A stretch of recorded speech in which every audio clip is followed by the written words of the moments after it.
What is the concept और लोग क्यों नहीं यूज करते? अब लेट्स से वो कंपनी एक साल में आपको लगता है उसकी ग्रोथ ट्रिपल हो सकती है। अच्छा। ठीक है, उसका फॉरवर्ड रेशियो हो गया 50/3 यानी comparing the present P multiple, अगर ग्रोथ कंपनी है specially what is the problem यार? वाइज, तो फॉरवर्ड मल्टीपल कंपेयर करना बेटर होता है। लोगों को ये सोफिस्टिकेटेड नहीं होते तो इतना सोचते नहीं है, सिर्फ current compare. That's your point. Okay, got it. आपको कुछ समझ में आया यहाँ पे? अगर नहीं समझ में आया तो let me explain topic in an easy language. Founder का मानना है कि बहुत सारे इन्वेस्टर्स जो रिटेल इन्वेस्टर्स होते हैं, जो आपके जैसे हमारे जैसे भोले भोले इन्वेस्टर्स होते हैं, वो करंट पी देख के कंपनी की वैल्यूएशन पे अंदाजा लगा देते हैं, लेकिन जो कि बहुत गलत है।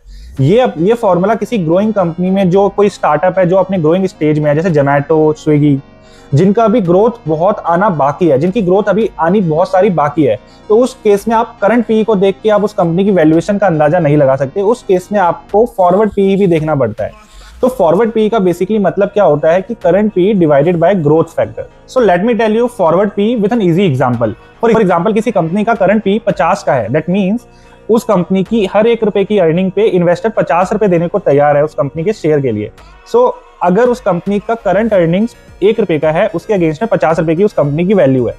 फॉर एग्जाम्पल, मान लो उस कंपनी के अगले 3 साल का प्रोजेक्शन है 3x of current earnings. So that means आपका जो फॉरवर्ड पी होगा वो 50 डिवाइडेड बाय ग्रोथ फैक्टर। अब ग्रोथ फैक्टर क्या होता है? That is the triple X of the current earning, that means 3x।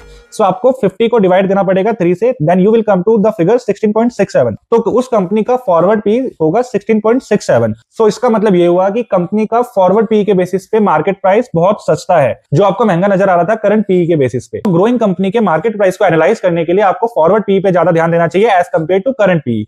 However, forward P एक ट्रैप हो सकता है जहां पे आपकी प्रोजेक्शन गलत नजर आ जाए।